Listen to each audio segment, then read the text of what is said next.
Hello student, welcome to brain booster. ভারতের ইতিহাসের যে বিস্তারিত ক্লাস আমরা করছিলাম, আজকে তার ক্লাস নম্বর 7। ইতিমধ্যে আমরা 6টা ক্লাস করে নিয়েছি। তোমরা যদি না দেখে থাকো তাহলে ব্রেন বুস্টার চ্যানেলে গিয়ে ভারতের ইতিহাস নামে যে প্লেলিস্ট রয়েছে সেখান থেকে তোমরা ক্লাসগুলি করে নিও। আজকে আমরা আলোচনা করব ভারতে আগত বিদেশি পর্যটকগণ। ভারতে বিভিন্ন সময়ে বিভিন্ন পর্যটকগণ বিদেশ থেকে এই দেশে এসেছিলেন। পরীক্ষায় নানান ধরনের প্রশ্ন আসে এখান থেকে। এমন কেমন প্রশ্ন আসে? বলো তো ফাই হেন কার সময় এসেছিল? ফাই হেনের লেখা বইটির নাম কি? হিউয়েন সাং কার সময় এসেছিল? বলো হিউয়েন সাং এর লেখা বইটির নাম কি? মেগাস্থেনিস কার সময় এসেছিল? তার লেখা বইটির নাম কি? এরকম নানান ধরনের প্রশ্ন আছে। সামনে বিভিন্ন রকম পরীক্ষা রয়েছে। তোমরা ক্লাসগুলি মন দিয়ে করো। ঠিক আছে? চলো আমরা শুরু করি। প্রথমে আমরা জেনে নেব কার সম্বন্ধে? মেগাস্থেনিস। তিনি কার সময় এসেছিলেন বা কার দূত হিসেবে ভারতে এসেছিলেন? তিনি গ্রিক রাজা সেলুকাস নিকেটরের দূত হিসেবে চন্দ্রগুপ্ত মৌর্যের সময় রাজসভায় আসেন। তার লেখা বিখ্যাত বইটির নাম কি? ইন্ডিকা। যেখানে চন্দ্রগুপ্ত মৌর্যের শাসন ব্যবস্থা সম্বন্ধে বিস্তারিতভাবে বিবরণ রয়েছে। মেগাস্থেনিস তৎকালীন ভারতীয় সমাজকে 7টি ভাগে ভাগ করেছিলেন: দার্শনিক, কৃষক, পশুপালক ও শিকারী, বণিক ও কারিগর, সৈনিক, অধ্যক্ষ এবং রাজার পরামর্শদাতা। তাহলে এই ছিল হচ্ছে মেগাস্থেনিস সম্বন্ধে। পরীক্ষায় কেমন প্রশ্ন আসে যে বলো মেগাস্থেনিস কার সময় ভারতে এসেছিল? কার সময়? চন্দ্রগুপ্ত মৌর্যের সময়। কার দূত হিসেবে ভারতে এসেছিল? সেলুকাস নিকেটরের দূত হিসেবে। তার লেখা বইটির নাম কি? ইন্ডিকা। চলো এবারে আমরা জেনে নেব কি দেইমাকস। তিনি কে ছিলেন? তিনি একজন ছিলেন গ্রিক পর্যটক। বিন্দুসারের রাজসভায় তিনি এসেছিলেন। কার সময় এসেছিলেন? বিন্দুসারের।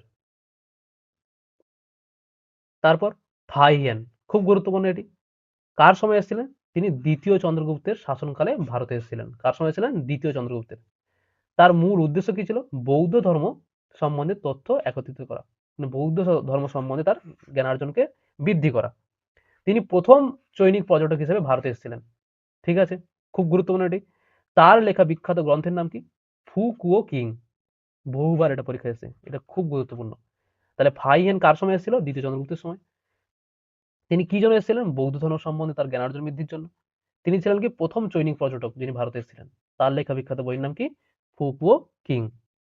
এবারে আমরা জানবো আরেকটি গুরুত্বপূর্ণ বিদেশি পর্যটক সম্বন্ধে। তিনি কে? Hiuen Tsang. হিউয়েন সাং চীন দেশ থেকে বৌদ্ধ ধর্ম বিশ্বাস এবং আচার অনুষ্ঠান সম্বন্ধে জানার জন্য বা সন্ধানে তিনি ভারতে এসেছিলেন। সম্রাট হর্ষবর্ধন রাজত্বকালে তিনি ভারতে এসেছিলেন। তাই কি বলা হয়? প্রিন্স অফ পিলগ্রিমস নামে অভিহিত করা হয়। তিনি কাশ্মীর, পাঞ্জাব, কপিলাবস্তু, বোধগয়া, সারনাথ, কুশীনগর ভ্রমণ করেছিলেন। এমনকি তিনি নালন্দা বিশ্ববিদ্যালয় থেকে শিক্ষা লাভও করেছিলেন। তারপর তিনি দক্ষিণ ভারত, উড়িষ্যা, বাংলাতে ভ্রমণ করেন। যেহেতু তিনি প্রায় 15 বছর এই দেশে ছিলেন, তাই তার লেখা থেকে আমরা প্রাচীন ভারতের ইতিহাস এবং সমাজ সম্বন্ধে অনেক তথ্য পাই। তার রচিত বিখ্যাত একটি বই নাম কি? সি ইউ কি। তাহলে হিউয়েন সাং কার সময় এসেছিল? তিনি এসেছিলেন হর্ষবর্ধনের সময়। তাই কি বলা হয়? Prince of pilgrims. তিনি কোথা থেকে এসেছিলেন? চীন দেশ থেকে। তার লেখা বিখ্যাত বইয়ের নাম কি? সি ইউ কি। অনেক সময় কনফিউশন করে যে বলো ফাহিনের লেখা বইটির নাম কি এবং হিউয়েন সাং এর লেখা বইটির নাম কি। এগুলো কিন্তু কনফিউশন করে। ফাহিনের লেখা বইটির নাম কি? কি? ফুকুওকি। দেখো ফাইনের সামনে ফ রয়েছে, এর সামনে ফ রয়েছে। এভাবে মনে রাখবে। আর তার বাকিটা পড়ে থাকবে হিউয়েন সাং এর জন্য। আর একটা দেখো কার সময় এসেছিল? হিউয়েন সাং এর প্রথমে কি রয়েছে? হ রয়েছে। হর্ষবর্ধনের সামনে হ রয়েছে। এভাবে মনে রাখবে যে হিউয়েন সাং কার সময় এসেছিল? হর্ষবর্ধনের সময়। চলো এর পরবর্তী কি? আই সিয়াং। তিনি কে ছিলেন? চীন পরিব্রাজক বা চৈনিক পর্যটক ছিলেন। বৌদ্ধ ধর্মের প্রচারের জন্য তিনি ভারতে এসেছিলেন। ঠিক আছে, তারপর কি জানবো সুলেমান সম্বন্ধে। তিনি কে ছিলেন? আরব পর্যটক। তিনি এসেছিলেন প্রথম ভোজের রাজত্বকালে তিনি এসেছিলেন। তারপর কি? আল মাসুদি। তিনি ছিলেন একজন আরব পর্যটক। তার লেখা গ্রন্থ মুরুজ উল জেহাব এ তৎকালীন ভারতীয় সমাজের যে ব্যবস্থা বা সমাজ ব্যবস্থা সম্বন্ধে আমরা জানতে পারি। ঠিক আছে, এরপরে আমরা জানবো কি মার্কো পোলো সম্বন্ধে। এটা মোটামুটি একটু গুরুত্বপূর্ণ। বিখ্যাত ইতালীয় পর্যটক মার্কো পোলো মূলত দক্ষিণ ভারতে বেশি সময় তিনি কাটিয়েছিলেন। তখন সেখানকার শাসক কে ছিলেন? রুদ্রমা দেবী। মার্কো পোলো লেখা বিখ্যাত একটি গ্রন্থ কি ছিল? The book of sir Marco polo থেকে আমরা কি তৎকালীন ভারতীয় যে অর্থনীতি অবস্থা, ভারতীয় সমাজের যে অর্থনীতি অবস্থা সম্বন্ধে আমরা বিস্তারিত বিবরণ পাই। ঠিক আছে, এবারে আমরা জানবো কি এর গুরুত্বপূর্ণ একটি কি আল বিরুনি সম্বন্ধে। পরীক্ষা বারবার আসে বলো আল বেরুনির প্রকৃত নাম কি? কি? আবু রেহান, এইটুকু আসে, এত বড় নাম আসে না। আল বেরুনির প্রকৃত নাম কি? আবু আল রেহান মুহাম্মদ ইবনে আহমেদ আল বেরুনি। কিন্তু পরীক্ষায় কি কতটুকু দেওয়া থাকে? আবু রেহান। কার প্রকৃত নাম? আল বেরুনির। মোহাম্মদ গজনি ভারত আক্রমণের সময় তিনি তাকে সঙ্গে করে নিয়েছিলেন, বা তিনি মোহাম্মদ গজনির সঙ্গে ভারতে এসেছিলেন। ঠিক আছে। তিনিই প্রথম মুসলিম পণ্ডিত যিনি ভারত সম্বন্ধে অধ্যয়ন করেছিলেন। তার বিখ্যাত বইয়ের নাম কি? তহকক ই হিন্দ বা কিতাবুল হিন্দ। খুব গুরুত্বপূর্ণ, পরীক্ষা বারবার আসে এটা, যে তহকক ই হিন্দ বা কিতাবুল হিন্দ কার লেখা। চলো এবারে আমরা জানবো কি কার সম্বন্ধে? বলো ইবন বতুতা সম্বন্ধে। তিনি কার সময় এসেছিলেন? মোহাম্মদ বিন তুগলকের রাজত্বকালে তিনি সুদূর মরক্কো থেকে এদেশে এসেছিলেন। কোথা থেকে এসেছিলেন? মরক্কো থেকে। এটা পরীক্ষা এসেছিল। কার সময় এসেছিলেন? মোহাম্মদ বিন তুগলকের সময়। তার লেখা বিখ্যাত ভ্রমণ বৃত্তান্ত গ্রন্থটির নাম কি? কিতাবুল রেহেলা। ওকে। এর মধ্যে তিনি তৎকালীন ভারতীয় ভৌগোলিক, অর্থনৈতিক এবং সামাজিক অবস্থার বিবরণ দিয়েছেন। তাকে বিন তুগলক দিল্লির কাজী হিসেবে নিযুক্ত করেছিলেন। ঠিক আছে। পরীক্ষায় এটাও গুরুত্বপূর্ণ যে কার সময় ইবন বতুতা এসেছিল ভারতে, এবং তার লেখা বইটির নাম কি? কিতাবুল রেহেলা। চলো এবারে আমরা জানবো কার সম্বন্ধে? নিকোলো কন্টি। মূলত তিনি একজন ইতালীয় বণিক ছিলেন। সঙ্গম যুগে বিজয়নগর সাম্রাজ্যের শাসক প্রথম দেবরায়ের রাজত্বকালে তিনি ভারতে আসেন। তার লেখা থেকে আমরা কি জানতে পারি? বিজয়নগর সাম্রাজ্যের বিস্তারিত বিবরণ পাই। তার নিকোলো কন্টি কার সময় এসেছিল? প্রথম দেবরায়ের সময়। ঠিক আছে। আমরা তার সময়, তার যে লেখা থেকে আমরা কি জানতে পারি? বিজয়নগর সাম্রাজ্যের ইতিবৃত্ত। এবার হচ্ছে কি আব্দুর রাজ্জাক। তিনি এসেছিলেন পারস্য দেশ থেকে।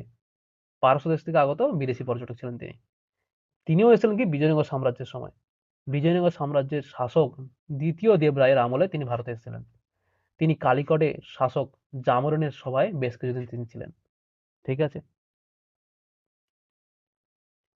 তারপরে আমরা কার সম্বন্ধে জানবো? আফানসি নিকিটিন। তিনি কে ছিলেন? রাশিয়ান পর্যটক ছিলেন। একজন রাশিয়ান বণিক হিসেবে তিনি কি দ্য জার্নি বিয়ন্ড থ্রি সিজ গ্রন্থে ভারত ভ্রমণের বৃত্তান্ত তিনি লিখেছিলেন। তিনি বাহমনি সুলতান রাজদরবারে তিনি এসেছিলেন। ঠিক আছে। এরপর আমরা জানবো কার সম্বন্ধে? দুরাতে বারবোসা। তিনি ছিলেন একজন কি? পর্তুগিজ পর্যটক। বিজয়নগর সাম্রাজ্যের অধিবাসী এবং সরকার সম্বন্ধে একটি মূল্যবান আখ্যান তিনি দিয়েছিলেন। ঠিক আছে। হয়তো এই তথ্যগুলো অনেকে জানো না, কিন্তু তোমরা একবার করে দেখবে, পড়বে। এখান থেকে নানান ধরনের প্রশ্ন আসতে পারে। কারণ পরীক্ষা যেভাবে ধরন চেঞ্জ হচ্ছে, আর উপর উপর প্রশ্ন আসবে না। তোমাদের বিস্তারিত ক্লাস করতেই হবে প্রত্যেকে। ঠিক আছে। এবারে আমরা জানবো কার সম্বন্ধে? ডোমিনিগো পেস সম্বন্ধে। ইনি ছিলেন একজন পর্তুগিজ পর্যটক। তিনি বিজয়নগর সাম্রাজ্যের অন্যতম শাসক রাজা কৃষ্ণদেব রায়ের আমলে তিনি এসেছিলেন। ঠিক আছে। এবারে আমরা জানবো কি? ফার্নাও নুয়েজ। তিনি ছিলেন কি? পর্তুগিজ পর্যটক। তিনি একজন কাহিনীকার, ঘোড়া ব্যবসায়ী ছিলেন। তিনি বিজয়নগর সাম্রাজ্যের তুলুভ রাজবংশের রাজা অচ্যুত দেবরায়ের সময় ভারতে এসেছিলেন। কার সময় এসেছিলেন? অচ্যুত দেবরায়ের সময় তিনি ভারতে এসেছিলেন। তিনি অচ্যুত দেবরায়ের শেষ দিকের রাজত্বকালের পূর্বেকার ইতিহাস তিনি রচনা করেছিলেন। এবারে আমরা জানবো কার সম্বন্ধে? অ্যান্টনিও ক্যাব্রাল। ইনিও ছিলেন পর্তুগিজ পর্যটক ছিলেন। সম্রাট আকবরের রাজত্বকালে তিনি দূত হিসেবে এখানে এদেশে এসেছিলেন। ঠিক আছে। তারপরে কে? লিও গ্রেমড। তিনিও ছিলেন পর্তুগিজ পর্যটক। তিনি সম্রাট আকবরের সময়ও এসেছিলেন। ঠিক আছে। তারপরে আমরা জানো কি? জেরোম জেভিয়ার।